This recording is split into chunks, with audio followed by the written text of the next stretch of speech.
My next guest was one of America's youngest self-made millionaires in the field of real estate. Then life threw him a few punches. Now, Russ Whitney is the author of the book, The Inner Voice: How to Unlock Your Passion and Purpose in Life. Many of you probably have a sense that you have a voice inside of you that speaks to you and gives you guidance. But do you listen to it? Well, my guest today, Russ Whitney, is an expert on that very thing, the inner voice. Russ, thanks for being here on the show. Thank you for having me. So tell me about this inner voice. Well, the inner voice is something I started on about 5 years ago. And I had built a number of businesses and written 3 best-selling books. And I was on this path of a money-making path. I was measuring life by making money. And I went through a couple of life challenges, crushings. And, you know, I started to question what's life about? You know, what's the point? What am I here for? Because I was measuring it with new houses, more buildings, another boat. And, you know, there's a whole long story besides that. But I went on this little trek around the world, and because of the size of the business and the books, it gave me access to some of the top business, spiritual, and thought leaders worldwide. And my mission was to find out for me, what's life about? What was the point? You know, I was about 50 years old, and I'd raised my family and built the business, and now I was just feeling like there's more. And so I went on this trek, which has metamorphosed to what's today called Inner Voice. The Inner Voice book that I've written is based on 4 years of traveling the world and me putting these things to evidence. And what I found, first of all, Inner Voice talks in 2 voices. So I talk in the voice of a warrior, which is generally 20 to 40 years old, and I talk in the voice of a statesperson. Now I say warrior. Warrior is 20 to 40 when we're trying to find our way. We don't know a whole lot, and we're in the information gathering era. And we think we know Now, everything. can this be a man or a woman? Both. Okay, both. Man or It's woman? definitely both. Warrior sure. man, warrior woman. Warriorette. Okay. Warriorette is fine. But in the warrior stage, we operate on human training. This is what I found. Selfishness, self-centeredness, arrogance, finger-pointing, judging, blaming, self-pity. No one does any of that. Yeah, we all do. And what I found during those years now, for me, I didn't graduate high school. I bought a book when I was 20 years old that said I could become a millionaire. And it was in real estate, and that's, I guess, what I was, you know, quote, famous for. And I did, in fact, do that by the time I was 27 years old. And I had this voice back then in my head that said I could do something better with my life. I didn't know what, okay? And so I started to look at some of these magazines. I got an Entrepreneur magazine, and there were some get-rich-quick ads in the back of it. And I started sending away from, and again, got this book. As I go back in time, not only does the book talk in the voice of a warrior or a statesperson, but it then talks about an unconscious and a conscious contact with the inner voice. So back in the 20 era, I would get this aha, the stars are aligned, lucky moment, guess who called me? Well, today I can see, by connecting those dots backwards, there was this inner voice guiding me all along. But I would fight it many times. And in the warrior state, we chase a lot of rabbits, and we don't catch many. Right. Because we're running and operating on total self-will. And that's what the book talks about. My first part talks in warrior voice. It's about connecting those dots backwards. You know, going through an abused childhood, not graduating high school, not having great self-confidence and self-esteem. And all of a sudden, I buy a book that says I can become a millionaire. You know, it's interesting what you said, Russ, about how we can plot those points backwards in our lives. And I've noticed that in my own life, and it seems like you've noticed it in yours. Are the signs always so obvious? You know, why are we doing this thing? And what is the relevance maybe going to be later? Sure. Well, it wasn't, when I wrote the book, okay, I wrote it for the first half of my life where it was an unconscious contact, and I was operating on what I call human training. Right. And in the second piece is where I got the information from the travel to kind of go back and piece it together. How does it work? And I've worked with hundreds of people in one-on-one coaching and focus groups throughout these few years to really get evidence that what we're talking about is real. And when I talk about the warrior phase, okay, the warrior phase is the unconscious contact. That's where things are kind of falling into place and we really don't know. We kind of think it's us and we're not sure. In the statesperson phase, what I learned from all of this travel was we start to learn more about humility. and tolerance and patience and the power of humility, tolerance, patience, letting go of resentments, forgiveness, which may seem, you know, fluffy for some people, but I can tell you through my own experience that it's very, very real. So as we go back forward, the whole point of Inner Voice is teaching the difference between the warrior and a statesperson, unconscious, conscious contact. The next piece that's critically important, and the whole point is, how do I find my passion and purpose in life? What am I here for? And that passion and purpose, for me, and for many others that I've worked with, comes from childhood experiences and childhood wounds. And what I mean by that is, people think I have a passion for real estate. I had a passion to be a millionaire, and the reason I wanted to be a millionaire is to show all those people in my abusive childhood that I was somebody. All the people who said I was nobody and nothing, that I was somebody. And I thought millionaire would do that, but I was only 20 years old, so, you know, what do you know? And then as I got through and I wrote my first book at 27 years old, and I got on a stage to speak, knew nothing about speaking, but all of a sudden people were coming up to me looking at me as an expert. And it was building my confidence and my self-esteem in self. And what I found here, to give the short version, because I know time's limited on the show, is that I realized that I had a need to help people and save people, whether it's through showing them how to get to financial independence or the inner voice, you know, how to get in touch with their inner voice.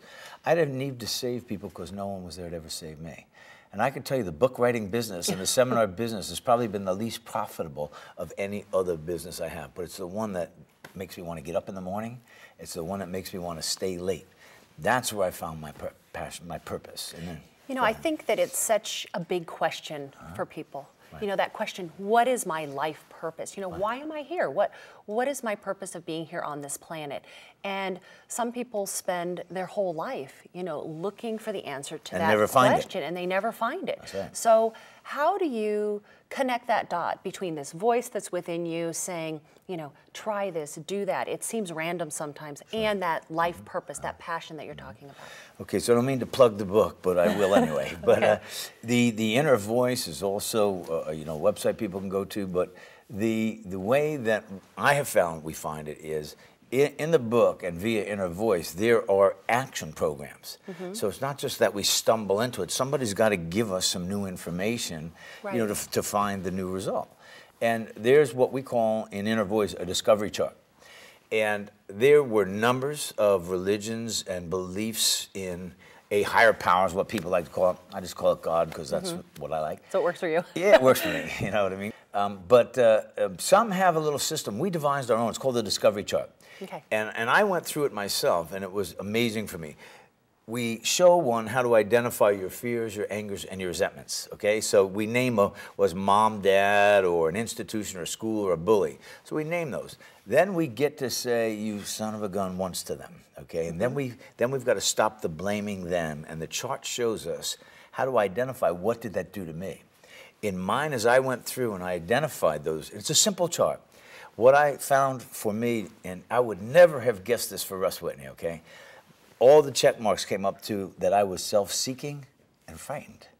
I never considered myself frightened of anybody. I'm a tough guy, tough in business, build the business. So this chart allows you to connect some dots that were maybe in a little bit of a blind spot? Absolutely, clearly. Not only that, but this is what guides us to the passion and purpose. See, right. I was self-seeking and frightened. I was a cocky, arrogant, self-centered guy, you know, and not mean, but this chart showed me that that's not who I had to be. Because of my character defect of being self-seeking and frightened via child abuse, I built this cocky exterior. Right. And what I realized via this chart, and this is another part of the Inner Voice, is we tend to do what was done to us. And I realized that what was done to me by that stepmother and those abusive parents, I was actually doing some of that stuff to other people. When I realized that, that's what made me want to change. I never wanted to ever do to someone, you know, what was done to me. So these action steps in Inner Voice help us go backwards, identify what happened to us, And then why are we who we are? You know, why do we have these certain character defects? And it will illuminate them like that. Right. It's like a big flashlight. It is, you know why? Because when we hold the resentment, a lot of times, and I did, and when I say we, I don't want to act like I'm going to know it all on this. Right. If this was all taught to me by others, and all I did was take it and put it into Russ speak. Right. You know, in the books that I've written, the best comments I've got from those books are, you know, I don't try to talk over someone's head. Right. I do it in layman's terms, and it's understandable. You name those resentments, and the idea isn't to try to find every one. Yeah. We're trying to find the nature of how that's affected us going into our adulthood. So make your list. Make your list. And then take it a step deeper and make the connection to where that came from? That's correct. As you go through, and it'll say, well, how did this affect you? Emotionally, self-esteem, and you check those. All of a sudden, you'll start to see the checks tally up in the column that's affecting you. Okay. Then we take it to the other side, and then it goes to, how did this affect me? Forget about what was done to me now. Right. Because, you know, what was done to us wasn't right. There's nothing spiritually or religiously that I've studied anywhere that says that we have to forgive the deed or something bad that someone does to us. We have to forgive the person, though. Right. Because not forgiving the person, what they told me, is like drinking poison and hoping the other person dies. I've heard that before. It is that lack of forgiveness is like holding the poison inside yourself, and then it just lives on and on and on. And it creates the block to the inner voice. Right. How am I going to hear, you know, what that message is if I'm all caught in anger, frustration, and fear, and doubt, and guilt and shame? You're so right about that, because I do think that when we have anger and we can't get over things, that's all we hear. We can't hear the other voice that's telling us, you know, to try something new or to have a different viewpoint, because all we can think about is, you know, the crimes or the things that have happened to us that have made us feel, like you said, sad and resentful. Well, you know, and the people that I coach, and this is anywhere from multimillionaires to business owners to names that you would recognize, right on down to someone that might be a housekeeper or a sheetrocker. Yeah. We don't discriminate there, because $10 million anger is no different than $10 anger. Right. You know what I mean? So it's all the same process, really, for everybody. One of the things I tell people about inner voice is it's a principle and a strategy program. We're not giving advice and opinion. Here's the principle, and here's a new way to deal with that. If you like it, adopt it. So one of the things that I have learned is there's some things that God has given us control of. Right. One of them is our thoughts. You know, negative and positivity is a choice. Happy and sad is a choice. Resentment or forgiveness is only a choice if someone teaches us how to get over resentment and it makes sense. Like learning that the deed wasn't right. I could never forgive some of the things that were done to me, but I could forgive the person. And, you know, real or metaphorically, one of the analogies they gave me was this, is if we look at the story of Jesus in the Bible, nailed up on a cross, okay, the Roman guards are spitting at him and throwing fruit at him and saying, jump, taunting him, jump off. He didn't say, oh, please don't do that. I'm really a good guy. You know, I shouldn't have all this abuse. He said, Father, forgive them. They know not what they do. Because he knew they were so caught up in their own resentments, in their own angers and fears, that nothing you say is going to change someone until they're ready. So Russ, I'm listening to what you're saying, and it sounds like the first step is to release your anger, to understand the source of it, to let go of resentment. Now that doesn't sound like it's necessarily easy. It is not. But then what's next? Is there something beyond it, or is it just as simple as letting go of anger, resentment, and fear? Well, the best way I can explain that is inner voice is not something we might read once. It's a way of life. It's not something we hear once. So going back to the beginning of that is the first thing I work with people on is changing the thought. And then you ask me a question about, is it easy to give up or to let go of resentment or give? No. Sometimes it's a process that has to be done 6 or 7 or 8 or 10 times. Right. But each time we do, we'll see a benefit. I've had resentments, you know, when I went through my life crushing business or individuals or bureaucracies that I had to deal with by having a $250 million company and 2,000 employees. And there are some, you know, that I had resentments on that I'm telling you today, you know, 3 or 4 years later, some days that can come back to me because, you know, we've gone through years and years of the human training. It'll come down, and I have to go back and let that thing go again and again. You know, some of them are gone for good, like the abusive parent problem. That one's done. That one never comes back anymore. And there were some other issues along the way. They don't come back anymore. So I have a question. If someone is sitting at home and they're watching this and they're like, I'm ready. I love what you're saying. I'd like to let go of some fear and resentment. What's that first step? It takes some coaching. It takes somebody who's got that experience that you look at and say, you know what, identify with that person. There may be some people that are not identifying with Russ Whitney, or maybe you don't like my suit, you know? Or maybe you love what I'm saying. They can go to our website, which is innervoice.com, and there's bunches of trainings up there right now. The Inner Voice book will not be out, it's not out now, but it's written and it's in the hands of a publisher. I think we got to get new information to produce that new result. So, do I have a magic answer today in a half-an-hour show that's going to solve everyone's problems? No. Can we talk about some ideas that might get them thinking on, I want to pursue this and move forward? And the answer to that's yes. You do that through the innervoice.com website or the Inner Voice book. So to start with. Yes, absolutely. And it sounds to me like a lot of this is about perspective. You know, so if you've only looked at things a certain way for a very, very long period of time, it often takes either a perspective from someone different or new information to shift your view on circumstances that have happened in your life so that you can maybe start to look at things a different way, and that starts to just loosen that grip of fear and anger. Is that right? I think you hit it right on the head, and the start of that is understanding the difference between warrior and statesperson. You know, in the first part of the book, I had some reservations and even editors and focus group people looking at it because I'm talking about how I made money. How I started at 20 and I made money, and as I was writing it, I didn't want this. I didn't want anyone to mix this up with a how to make money in a real estate book. But as I was writing, I was brief in a lot of those things, and I felt like I was maybe cheating people. So I went back and I did the connecting the dots backwards, kind of like Steve Jobs did. And I tried to do this through an example to show someone else how to do it in their own life. Okay, so shifting the perspective starts with understanding a warrior. Do you have an unconscious or a conscious contact right now?